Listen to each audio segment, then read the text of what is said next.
Hello everyone and welcome to Gierok Farms. In today's video it's going to be a bit of a cattle care video. I'm going to push up the feed here. We got the wash going, we got the calves fed, and we just finished milking here. We have some Eprinexing to do and we'll explain what that is once we get into it. But I'm going to push up the feed here right away because we're going to keep these girls in here for another 10 minutes or so longer than normal in order to get that treatment done. Hope you all enjoy the video. Let's get this feed pushed up and keep moving along.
There we go, we got all the feed pushed up so now they can clean their plates up while we're giving them the extra care today. I'll scrape some inert too here. Dad, he's getting the backpack and the treater all set up and he's gonna go do the switch cows quick while they're all at the bunk out there before they make their way out into the barnyard, and then we'll come back here and do the dairy cows.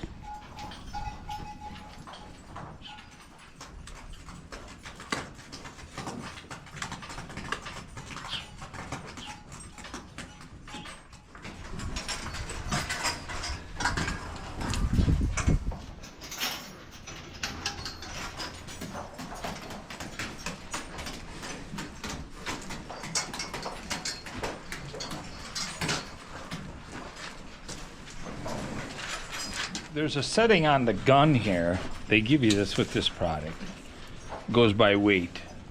So I got it set for 1400, but all it does is allow the plunger to come back further. So a larger cow, I might give her a squirt more. There's no way you could get it exact because we're just guessing their weights, but it's just going by the weight of the animal and how much product you put on. What I gotta be careful with is not getting kicked. If I go in alongside her, she's gonna step right on me, and it's almost easier if I just kind of try to hit the whole animal from the back end. Kind of shower her with this. And this product is supposed to soak down through them. It's almost like a little bit oily. We've been using this for probably over 20 years. This stuff's been out forever.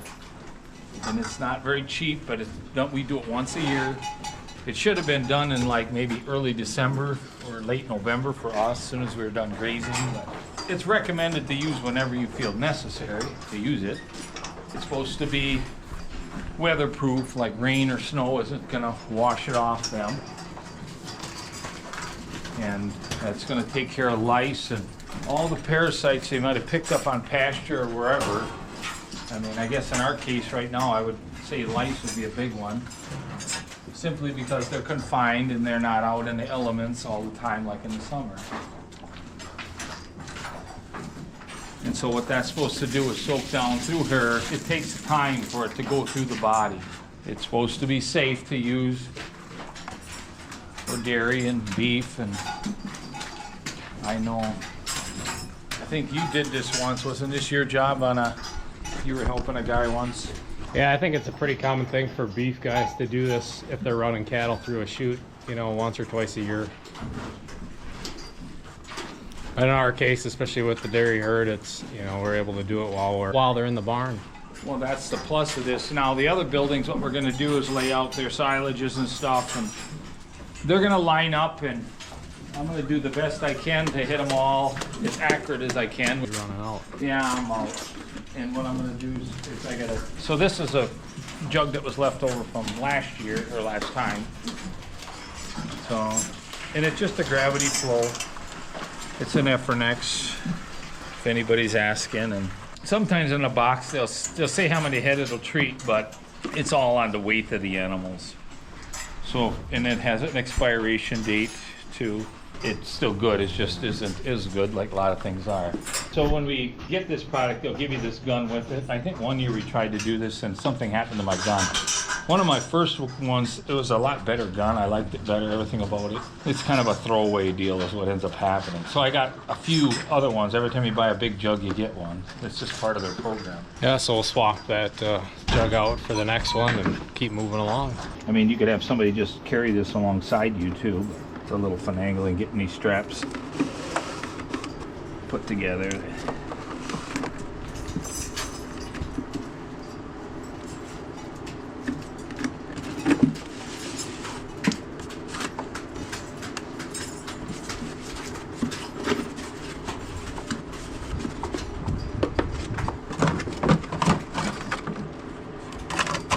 There's no withdrawal on this as far as milk or beef or anything like that, so this product apparently is safe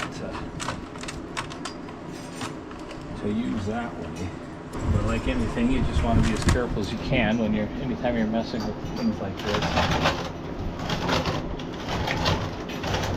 Don't quote me on this. Definitely read the label for yourselves, but I think this is definitely more of a product for the coat of the animal. You know, it's not like an antibiotic where it's, you know, going to hang around in her body for a long time. It's more or less like I said, this product's been out a long time, so it's definitely going to do more good than not if we didn't use it. And that's kind of with a lot of things. You never want to do things with your animals that just going to get them wound up if you don't have to, but you just have to do things sometimes to prevent other problems. When I was a kid, we used this powder like for lice. That stuff was nasty. It was really hard to, you know, hit what you call your target area, like actually get it on the animal, and this is just maybe a more of a liquid form of those type of things. I've noticed after we do it, the cows do scratch around a little more, and that when it starts to activate it, maybe get some, I mean, and this is just my observing them, maybe get a little bit, you know, itchy or something, but again, it's just it doing its thing. I think we're gonna do everything but the calves that are on milk. What happens, they get longer hair, and so groups of calves, you know, they kind of pass the lice to each other. Again, it's just confinement. You don't usually see issues in the summer.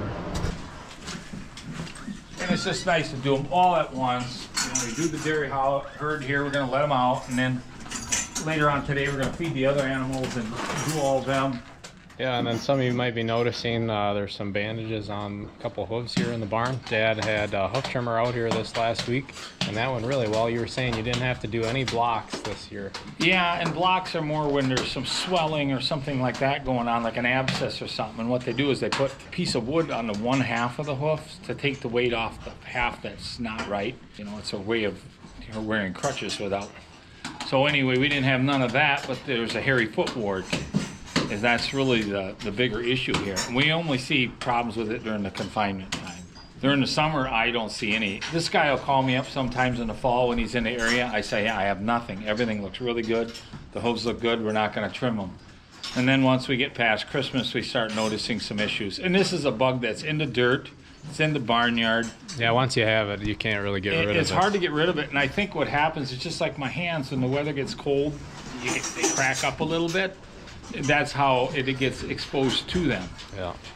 From each other. And I think in freestall barns it's going to be a lot harder because the cows are, you know, they're able to walk through each other's manure all the time, all day, where these cows are in individual stalls.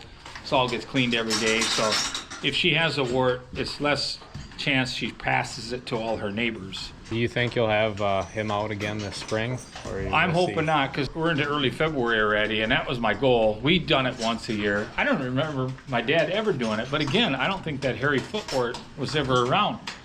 It could have got brought here through a breeding bull or through like when we had a cattle buyer or something that, you know, deals with everybody. It's hard to say. Or it could have been here already laying dormant in the soil, and it just took some years for it to submerge again from the previous owners. I don't know. It's very treatable. It's very manageable. Again, if we could graze our cows year round, I don't believe we'd ever have a hooker here ever. So I got a feeling a lot of our comments are going to come back where back in the day, you just didn't do that stuff. You didn't need to. And then, of course, smaller herds and stuff, and had what they called closed herds, which this one would be virtually a closed herd, which means we don't buy animals. Yeah, now there's way more cattle moving than there was 50 years ago. Oh, yeah. Everything you had, you bred and was born and raised on your property. And when it left there, it usually went for slaughter or didn't go to another herd. Yeah, now where cows going from the West Coast all the way to the East Coast, that's not unheard of.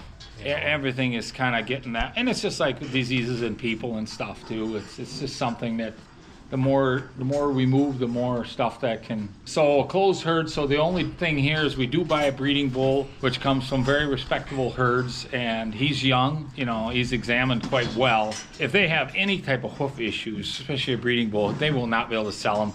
They would not want you to buy that bull. And again, to expose your herd to something or something in that order. But they usually have all their shots for everything. But I don't think there's a vaccine or anything to prevent this. Yeah. It's not as bad as it looks, but it does. It really clears them up. And it's kind of like trimming your fingernails or your toenails. I even noticed myself. I'm thinking there's hardly anything there, but even though you take that tiny bit off, you know, your feet feel better. And I know what goes with the cows. I noticed in about a week after this, how the cows are moving around better. And it's just another thing to improve herd health. And then the barnyard is frozen, so it's kind of like walking down a gravel road barefoot. You know, you can only about imagine. So when you got those little sores and stuff there, it's just going to be more irritating. They're going to lay down more. They're not going to eat as good, and all these type of things. It's just another thing, like you said, just trying to keep the herd as comfortable as possible. So we'll keep moving here. We'll keep working. We'll be letting the cows out, cleaning things up, and getting those other barns done. I see Daddy's still kind of got his corral set up from yesterday, so I'm gonna open them gates up and we'll get the dairy herd out of here.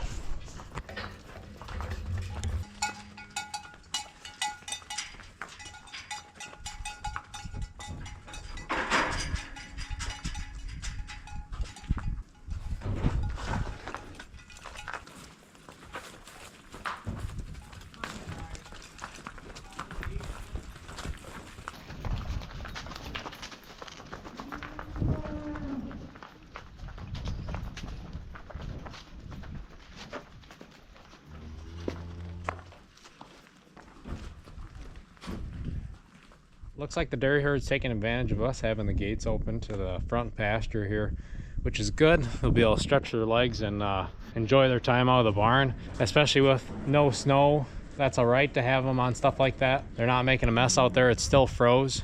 Filming this here beginning of February, and it's right around freezing right now, right around 30 degrees Fahrenheit. So it's some really good conditions for them to stretch their legs and get out of the barnyard, especially after this January. We had some really cold stretches there. So that's good to see. Now we'll get this barn cleaned up and ready for them to come back in here in a couple hours.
Okay, go ahead.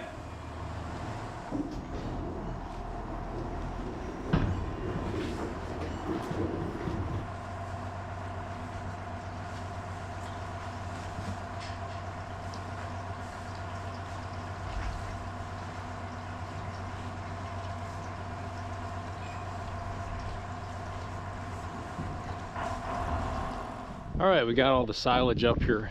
Dad is sneaking in the back of the pen right now while them cattle are eating. I'm gonna go and push up feed while he's doing that. That way they're focused on me and he can go right down the line and not have to worry about them getting all mixed up. Because we don't have the headlocks here.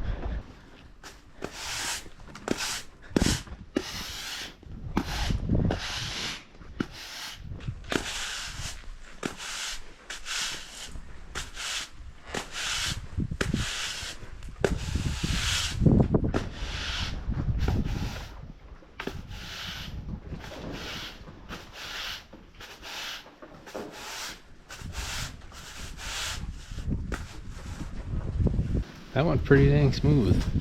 Having the fresh silage here really helps. Keeps them distracted.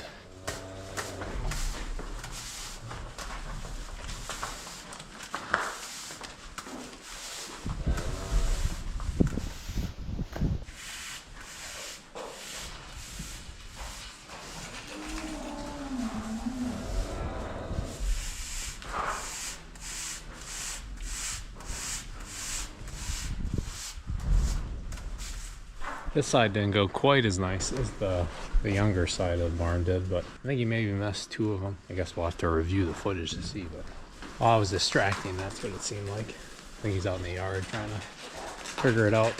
You can kind of tell, you know, if they're wet down their back. It might be an option, or maybe the manufacturer's already looked into this, but it doesn't work. But maybe if they sold a version of this that had a really strong dye, you know, like a red or a pink or something, or an orange, so you could tell plain as day.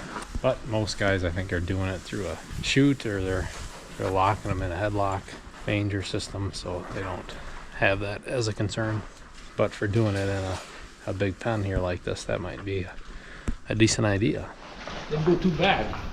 I was telling these guys that I wonder if they sell that with like a dye in it or something, like a color. Or you could see them a bit easier. They want to put tattoos on their cows. Well, then you'd be all, you know, then you'd be all tell who you did. Well, a group like this is the best way to do it. Otherwise, you got to catch each one individual. That's why the beef guys, they do all their vaccinating, everything all at the same time. And they're going through the chute, you know. Yeah, I mean, you have to, because any group bigger than this, like that group, I got everybody but one heifer and the bull. He's obviously stands out, but the heifer, look, you know, you can't see the number from behind, so then you have to. Gotta pay attention. Yeah, and I got them. We'll move over to the calf barn now, and Those we're gonna pull the gate so that they're in a smaller group, or they're in a small area. Locked in the front They'll half. stir a little. Maybe I can get them if we're calm, but once they get set off, it's just impossible. But their area is smaller, so I can reach a bit. yeah, and smaller cattle too. Maybe get a little bit of green. We don't have to have very much.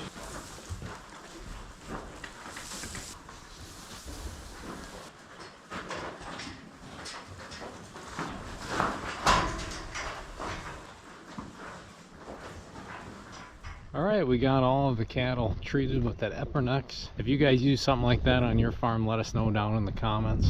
All we got left for chores is to feed up in the dairy barn and then let them in. We have a local ice fishing contest right now, and they put on a big meal. They got a big tent, and it's a pretty big ordeal, so we might go to town for dinner and socialize a little bit before we let the cows back in, because it is a pretty nice day and they're still hanging out way in the back. But I'm gonna end off the video here. Remember, check out GierokFarms.com. We have restocked our merch. We have sweatshirts, t-shirts, a bunch of the sizes are restocked, so those of you that didn't get one, you got a chance now. For all of you that have already bought one, thanks, we really appreciate it. I love being able to share a piece of Gierok Farms with you guys. Also, we have some prints and a painting on there. Check those out at GierokFarms.com. So remember, subscribe, share, like, comment, and we will see you all next time.